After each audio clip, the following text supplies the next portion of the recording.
শুভ সকাল, আসসালামু আলাইকুম। আমি পিএল ফ্যামিলি ব্লগ থেকে পুষ্প চলে আসলাম আপনাদের সামনে নতুন একটি ব্লগ নিয়ে। আবার আমি সারাদিন কি করব, কি কাজ সংসারের, কি খাওয়া দাওয়া করব, সব কিছু নিয়েই আমার এই লাইফস্টাইলটা আজকে আপনাদের সাথে শেয়ার করব। এখন আমি চলে আসছি সকাল সকাল ঘুম থেকে উঠেই কোনো রকম মুখটা ধুয়ে আগে, কারণ আমি ঘুম থেকে উঠে আগে মুখ ধুয়ে নিই, ফ্রেশ হয়ে নিই। ফ্রেশ না হলে ভালো লাগে না, মানে কেমন লাগে একটা, ক্যামেরার সামনে আসতে আনইজিবল হয়। তাই ফ্রেশ হয়ে নিছি, ঘুম থেকে উঠে বাচ্চার মুখটা ধুয়ে নিছি, আমি ফ্রেশ হয়ে নিছি। ফ্রেশ হয়ে চলে আসলাম, যে ফার্স্ট কাজ হয়েছে বিছনাটা রেডি করে বের হব। কারণ বিছনাটা রেডি না করলে দেখা যায় এদিকে আইসা এই নাস্তা তৈরি করা শুরু করলে, নাস্তার পরে দুপুরে রান্না, দুপুরে রান্নার পরে এরকম লেট করে বিছনাটা পরে থাকে অনেকটা বেলা পর্যন্ত। তাই আমি ট্রাই করি যে সকাল সকাল বিছনাটা রেডি করে পরিষ্কার করে বের হলে রুমটায় যখনই ঢুকি না কেন একটু শান্তি লাগে। আবার এই পাশে বসে বসে বাচ্চা টিভি দেখতেছে, আমার সাথে একটু একটু কথা বলতেছে, ওরা আবার নামাইতেছি, এরকম করে করেই মানে কাজগুলো আবার সেরে নিতেছি। কারণ বাচ্চা থাকলে এরকম একটু মাদেরকে ডিস্টার্ব করে, একটু দুষ্টামি। এই পাশে নামাইতেছি, বলতেছি বাবা একটু নামা, ওই পাশে উঠে যাইতেছে, এরকম করেই ওকে নিয়ে আমার এই কাজগুলা সকাল থেকে সারাদিন পর্যন্ত এইভাবেই কাজগুলো করতে হয়। শুধু বিছনা বা রুম গোছানোর টাইমটা না, ও রান্নাঘরে যখন আমি রান্না করি মনে হয় না হয় একটু পরপর 5-10 মিনিট পরপর ও পাকঘরে আসবে, এসে বলবে মাম্মাম কী করো, মাম্মাম কী রান্না করো, মাম্মাম কী করো, মানে উকি মেরে দেখতে আসবে, চুলার কাছে চলে আসে। বাচ্চারা চুলার কাছে চলে আসলে অনেকটা ভয় লাগে। এই জন্য আমি সবসময় মানে ওর নিয়ে একটা টেনশন থাকি, ও পাকঘরে ঢুকলে মানে আমার একটা টেনশন শুরু হয়ে যায়। এই জন্য মানে ওর একটু আমি আলাদা করে সময় দেওয়ার ট্রাই করি, যাতে পাকঘরে না আসে। পাকঘরে ঢোকার সাথে সাথে ওরে আমি নিয়ে বের হয়ে যাই, কারণ বাচ্চা মানুষ বুঝবে না আজকে পাকঘরে ঢুকতেছে বা আমি আজকে একটা কিছু জিনিস ওরে আমি এটা প্রশ্রয় দিতেছি, দেখাইতেছি, কালকে ও নিজে যাবে ট্রাই করবে হাঁড়ি পাতিলে ধরে দেখার জন্য। এই জন্য আমি যতটুকু পারি ওরে সময় দেওয়ার ট্রাই করি। কারণ আমার মতো যাদের ছোটো বাচ্চা আছে, বেবি আছে, প্রত্যেকটা মাই মনে হয় এরকম সতর্কভাবে বাচ্চাদেরকে লালন পালন করে। কারণ বাচ্চা থাকলে, ছোটো বাচ্চা থাকলে আলাদা একটা টেনশন থাকে, যে বাচ্চা কখন ব্যথা পেলো, কীভাবে চলে কীভাবে না চলে, এটা নিয়ে একটা মানে ভাবনা শুরু হয়ে যায়। এই পাশে আবার ও খাটের ওপর বসে পড়লো, আমি ড্রেসিং টেবিলটা একদম মানে পুরো রুমটাই গুছিয়ে ফ্রেশ করে বের হওয়ার ট্রাই করি। ড্রেসিং টেবিলটা গুছিয়ে নিচ্ছি। ওই যে আমার বাচ্চা আবার আইসা ও কিন্তু ছেলে বাচ্চা হলে কী হবে, অনেক সময় ও অনেক কিছু গুছিয়ে রাখে, মানে এতটা প্রপারলি গুছিয়ে রাখে যে কল্পনার বাহিরে, মানে কোনো কিছু জিনিস ওর সব কিছুই ও সুন্দর করে পরিপাটি করে গুছিয়ে রাখে। এখন এই দিকে চলে আসলাম, দুধটা চুলার উপর দিয়ে। আজকে আমার হাজব্যান্ড অবশ্যই আমার কাছে খেতে চাইছে হাঁসের মাংস বোনা।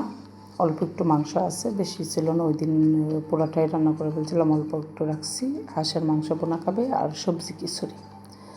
আজকে হচ্ছে শুক্রবারের ব্লগ এটা, মানে আগের দিনের ব্লগটাই পরের দিন যায়, এটা শনিবার দিন যাবে। যে কারণে আমি হাঁসের মাংসটা ভাবছি তো দুপুরে খাবে, চা বসায় দিয়ে তাড়াতাড়ি করে বের করে ফেললাম। কিন্তু ও তো দুপুরে খাবে না, ও অফিসের কাজে মানে আজকে একটু ওই কিছুদিন পরে ছুটি নেবে, তো 1-2 দিন পরে, এই জন্য বসে ডাকছে অফিসে মানে পরে যাওয়ার জন্য। একটু ডেকোরেশন চেঞ্জ করতেছে অফিসের, এই জন্য ও অফিসে চলে গেছে, অফিসের কাজ আছে বলে চলে গেছে। এই জন্য দুপুরে আমাদের সাথে লাঞ্চ করে না, এই জন্য দুপুরে আর হাঁসের মাংসটা রান্না করা হবে না। এখন এই পাশে আমি চাটা তৈরি করে নিলাম, চাটা তৈরি করে এখন চলে আসবো মা সহ, মা আমি লামিয়া আমরা একসাথে বসে চা খাওয়ার জন্য। কারণ শুক্রবারটা প্রতি শুক্রবারই আমার হাজব্যান্ড থাকে, মাঝে মধ্যে হয়তো কোথাও একটু চলে গেলে সেটা হচ্ছে অন্যরকম, ওকে মিস করতেছি আর চাটা করতেছি।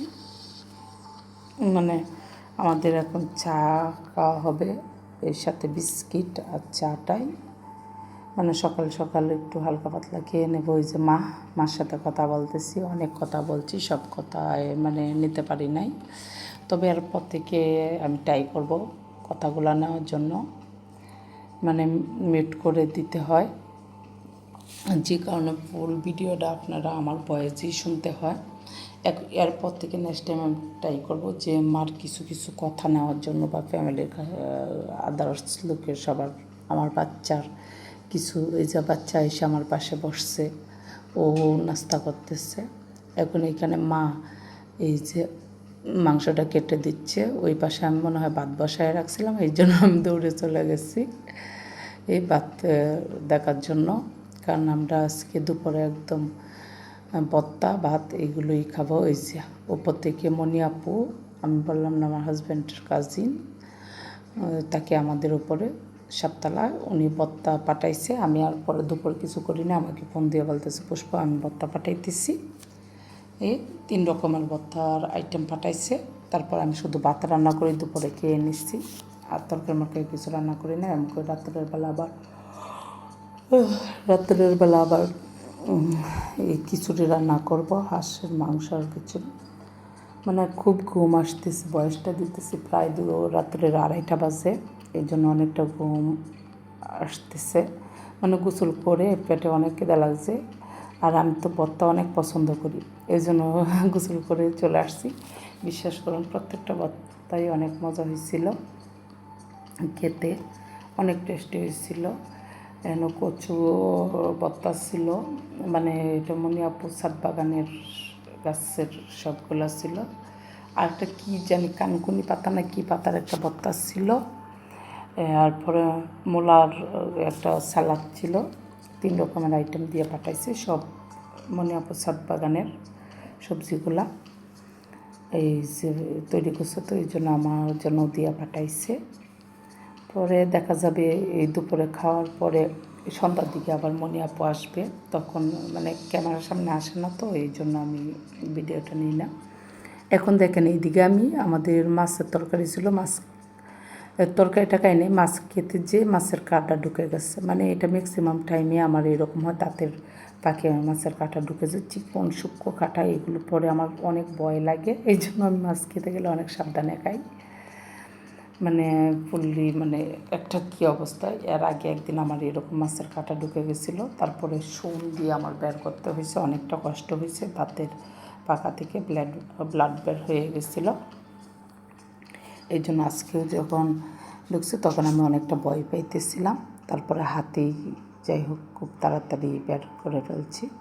এখন এইখানে সন্ধ্যার পরে যে বললাম না সন্ধ্যার দিকে মনি আপু আসছিলো, তাই সন্ধ্যার আমাদের নাস্তাটা ম্যাক্সিমাম টাইমে নেওয়া হয় না, আমরা কিন্তু সন্ধ্যার সময় ভালো বসে বসে আড্ডা দিতে দিতে নাস্তা করি, এটা কেন জানি সন্ধ্যার টাইমটা নেওয়া হয় না আমি জানি না, হয়তো অনেক সময় ভিডিও ক্লোজ করে ফেলি বা কোনো কারণবশত, হয়তো আর কিছুদিন ধরে মেহমান ছিল, গেস্ট ছিল, এই জন্য সবাই ভিডিওতে আসতে চায় না, বা এই সময় হয়তো আমার মাথায় থাকে না, বের হয়ে যায় যে কোনো কারণে।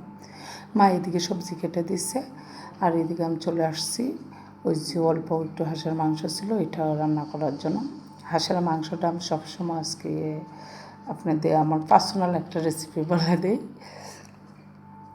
হাঁসের মাংস যে আমি রান্না করি, অনেকে রান্না করলে একটু হাঁস গন্ধ করে, কেমন কেমন যেন গন্ধ করে, আমার হাঁসটা এক ফোঁটা কোনো গন্ধ করে না। মনি আপুকে ওই দিন আমি রান্না করে পাঠাইছিলাম, কে বলতেছে তুই কীভাবে রান্না করিস আজকে এসে, যে এক ফোঁটা কোনো হাঁসের মাংসের গন্ধ থাকে না। এই যে আমি এখানে পেঁয়াজ দিছি, পেঁয়াজ কুচি, দারচিনি, এলাচি, তেজপাতা দিয়ে একটু হালকা ভেজে নিছি, ভেজে এখানে ফুললি মাংসটা আমি দিয়ে দিই, মাংসটা দিয়ে ভালো করে নেড়ে ছেড়ে কিছুক্ষণ ভেজে নেব, কারণ মাংসটা ভালো করে ভেজে নিলে তেলের সাথে তখন আর গন্ধ থাকে না। ভেজে ওই যে এখানে আদা রসুন জিরা বাটা আমি দিয়ে দিচ্ছি, দেখাইতে মনে নাই যে কাঁচা এনে এখন দেখাইতেছি, যেটা দিছিলাম আমি আদা রসুন জিরা বাটা একসাথে আমি মিক্সার করে রেখে দিই, এটা দিয়ে দিচ্ছি, দিয়ে ভালো করে একটু নেড়ে চেড়ে নিতেছি। তারপরে এই যে হলুদ গুঁড়া দিয়ে দেবো আর মরিচের গুঁড়া, কারণ দিয়ে মরিচটা অনেক ঝাল, এটা আমি বুঝতে পারি না যে মরিচটা এত ঝাল, পরে ওই দিন আমি না বুঝে একটা তরকারিতে 2 চামচ দিয়ে দিছিলাম, অনেক জাল হয়েছিল। কিন্তু আজকে বয়ে 1 চামচ আমি মরিচ দিচ্ছি, মানে তাও জাল লাগবে, মরিচটা অনেক বেশি জাল। এই যে মাংসটা ভালো করে কষিয়ে নিয়ে তারপরে আলু দিব, কারণ আমার বাচ্চা কিন্তু আলু ছাড়া মাংস এক পিসও খাবে না, কিন্তু আলুটা খাবে। ওর জন্য আমার আলু দিতেই হয় সব ধরনের তরকারিতে। গরুর মাংস বলেন, হাঁসের মাংস বলেন, মুরগির মাংস বলেন, ওর জন্য আলু দিতেই হবে। এই জন্য এরপরে ওর বাবাও আলু পছন্দ করে।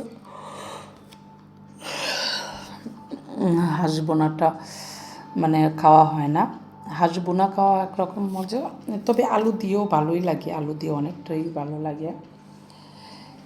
এর আগে আমি আলু দিয়ে কখনো খাই নাই, মোসার জন্য আলু দিয়ে 2বার রান্না করছি। আমি দেখছি আলু দিয়ে খেয়ে অনেক ভালো লাগছে, অনেকটা টেস্টি হয়েছে। আমি রান্না করতেছি দেখে না, এইভাবে আপনারাও বাসায় রান্না করে ট্রাই করবেন। এইভাবে রান্না করে খাওয়ার জন্য হাঁসের বিন্দু পরিমাণ কোনো গন্ধ থাকবে না, অনেক টেস্টি হয় খেতে। এইদিকে আমি সবজিটা ভেজে নিতেছি খিচুড়ি করার জন্য, কারণ সবজিটা ভেজে তারপরে খিচুড়িতে দেবো।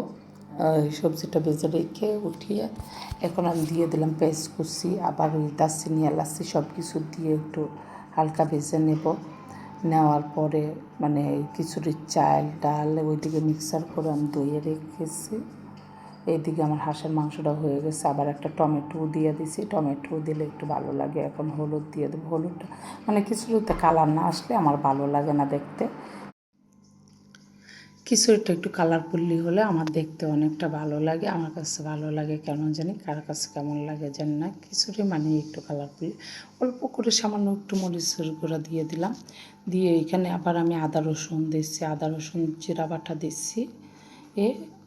আর পরে একটু হলুদের গুঁড়া, মরিচের গুঁড়া, লবণ দিয়ে ভালো করে কষিয়ে নেব। কষিয়ে আর কোনো এক্সট্রা মশলা দিই না, এই মশলা দিয়েই আমি সিম্পলভাবে একদম রান্না করি। কিন্তু তারপরেও খিচুড়িটা খেতে অনেক মজা হয়েছিল, কারণ শীতের দিন সবজি খিচুড়ি খেতে অনেক মজাই হয়। কারণ আপনারাও বাসায় ট্রাই করবেন এরকম সবজি খিচুড়ি রান্না করে খাওয়ার জন্য। সবজি খিচুড়ি গরম গরম, এই সবজি খিচুড়ির সাথে মানে ডিম ভাজার যে কোনো একটা কিছু হইলেই হলো, কারণ আমার কাছে ভালো লাগে, কার কাছে কেমন লাগে জানি না। কিন্তু আমি এখন চাইলেও অনেক বেশি করে খেতে পারি না, কারণ আমি চাইতেছি আমার ওজনটা কমানোর জন্য। এই জন্য মানে অনেক বেশি করে খেয়ে নিলে এমনি আমি অনেক হেলদি, আর ওজন বেড়ে যাবে। এই জন্য আমি যা খালি রান্নাই করি, আমি অনেক বেশি করে চাইলেও খেতে পারি না। অনেক সময় দুপুরে 1 মুঠ ভাত বেশি খেয়ে ফেলি। আজকে যেরকম ভর্তা ছিল দেখে আমি 1 মুঠ ভাত বেশি করে নিয়ে এনেছি। রান্না শেষ, আমার হাজব্যান্ডকে খেতে দেবো, খেয়ে দেখা যাক ও কী রিভিউ। তোমার জন্য যে আমি গরম গরম শীতের দিনে সবজি খিচুড়ি রান্না করছি, তোমার পছন্দের আসলে খিচুড়িটা লাইছি মুসারা খাওয়াইতে খাওয়াইতে আমি সেট করছি তো।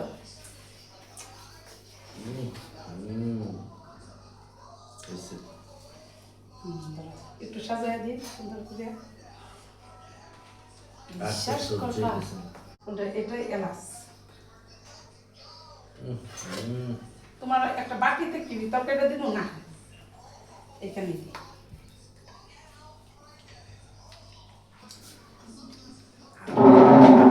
আম্মু কি দিয়ে খেলো? আমি এমনি একটু খাবো, ডিম বাচ্চা নিতে এটা কি ভর্তা?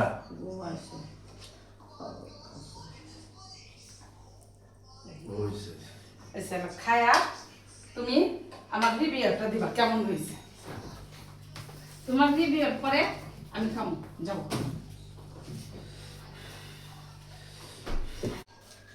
নামাজ পড়তে বসছি, মনে হয় যে আমি শেষে কিছু করবো। সত্যি খিচুড়ি আমার স্বামীর লাগিয়া অনেকদিন পরে আমি সবজি খিচুড়ি রান্না করলাম, আর হাঁসের মাংস বোনা। সেটা মানে আমার স্বামী খুব পছন্দ করে সবজি খিচুড়ি আর হাঁসের মাংস বোনা। আসলে দেখতেই অনেক সুন্দর লাগতেছে, অনেকদিন পরে আমি এরকম করে রান্না করছি। একটু আচার দিই।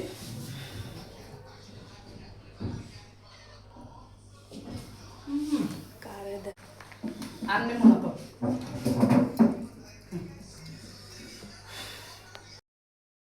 রাত্রের বেলা খাবো, আর এই হয়েছে হাঁসের মাংস বোনা। এই যে আমার হাজব্যান্ড খাইতেছে তো খাইতেই আছে, ওর জন্যই বিশেষ করে রান্না। এই পাশে লামিয়া বসে অপেক্ষা করতেছে কখন দিমু, এই পাশে মা অপেক্ষা করতে, কিন্তু মা তো হাঁসের মাংস খায় না। মানে ম্যাচিং দেখছেন আপনারা, এই যে দেখেন ম্যাচিং। কিন্তু এখন আমিও চলে আসবো।